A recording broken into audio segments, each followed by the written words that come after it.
Hello everyone. In this video I will explain how we can use Kyverno CLI to write tests to our cluster policy rules.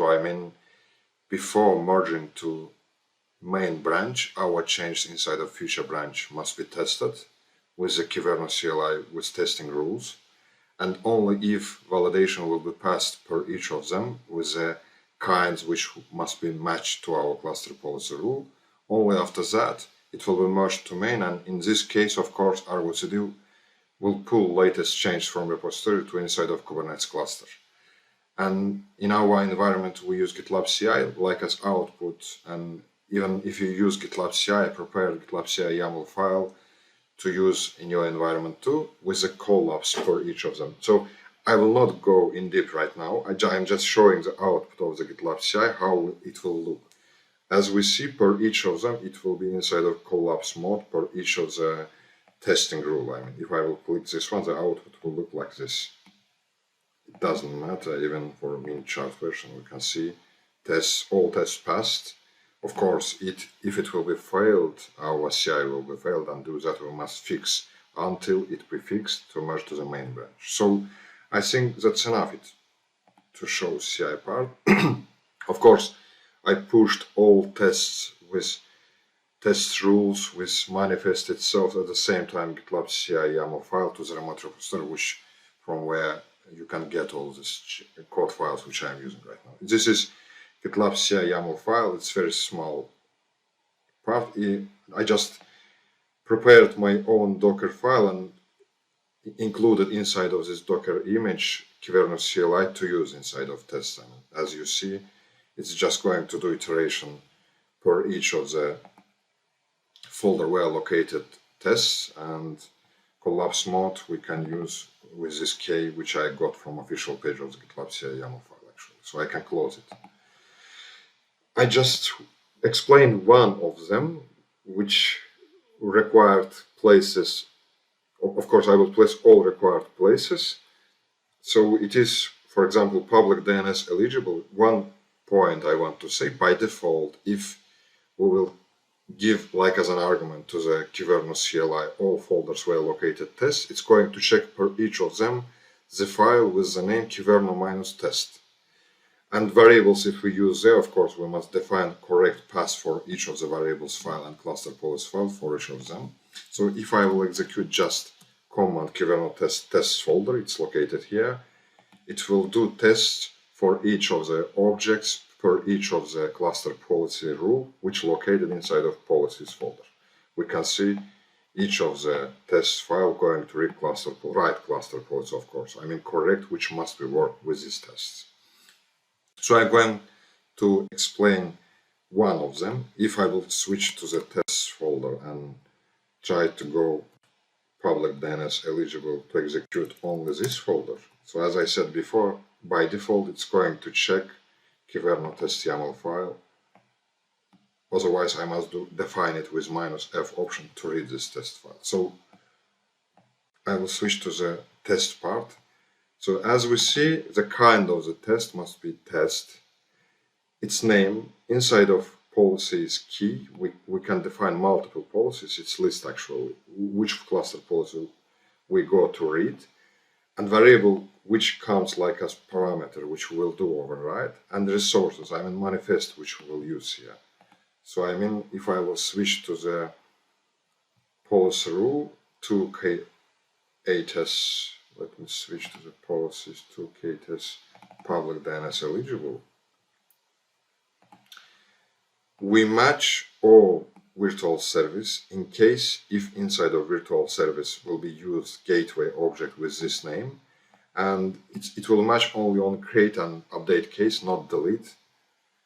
And we define here variable allowed public hosts, which inside of we are going to get namespace of the matched object, virtual service itself. And inside of this namespace, we are going to get on the metadata annotations key epsilon allowed public hosts, like as value. Value of this case will be placed to this variable. So we're going to get all domain names which we can use in case of which if we use this gateway object of the virtual service.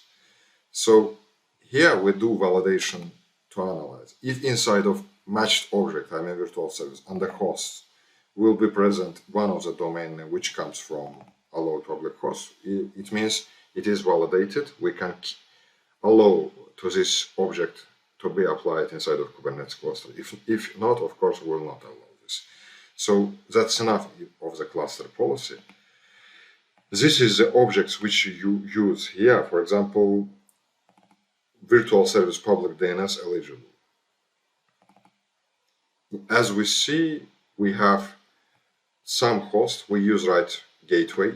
We have restricted COM, but we must check for this object inside of this namespace rule defined here. We say this policy, we forgot to check it. Let me open again. Policy itself, public DNS eligible. So as we see, cluster policy name this one, and rule this one. In this case, from this manifest, one of them, it doesn't matter, it is going to check automatically. We must find object which will be deployed inside of namespace one node. It's this one actually, and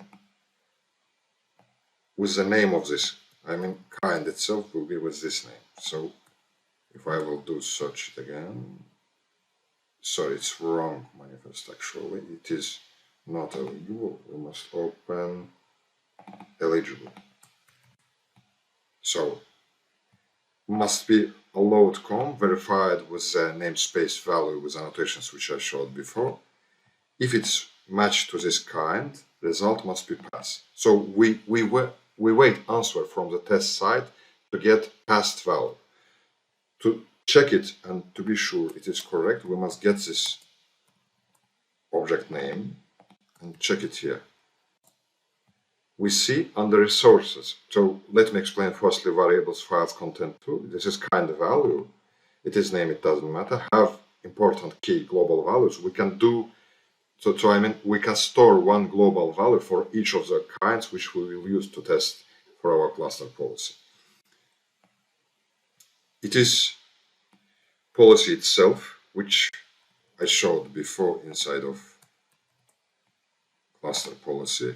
And we say, sorry, for the resource with this name, values from context must be with the values public COM and unload COM. Just imagine, it means from context of the, where I will get this variable name from there and try to search it. So just imagine, to force override variable which defined inside of cluster policy, we defined it by hand to say, just imagine test rules inside of our annotation located these variables which you can use to test your environments. And do that, allowed COM or public COM must be present inside of our host key. As we see, it is present. And do that, we will get pass. But in case of this virtual service kind, it is VS public DNS non-eligible. We can see it's blocked COM. If we will check variables, non-eligible DNS non-eligible. As we see here, how COM now COM present. And do that, it will be failed, but we wait answer to be failed, and do that, result will be passed, because the result must match to the answer from the test side. We wait fail, it will be failed, and do that, it will be passed. And in this case, we do skip because we don't use gateway, which would define there, if I'm not wrong. It is with non-public DNS. As we see, it's using another gateway. It's not with the name ingress gateway private. It will check it again. We are waiting with the name public. So if I will close this, actually I've executed this before, execute it again. We see first one, okay, because we're waiting pass. Another one, we're waiting answer from test side failed. The answer must be failed and do that pass. We skipped because it's not matched to the gateway. So that's it actually. I hope it will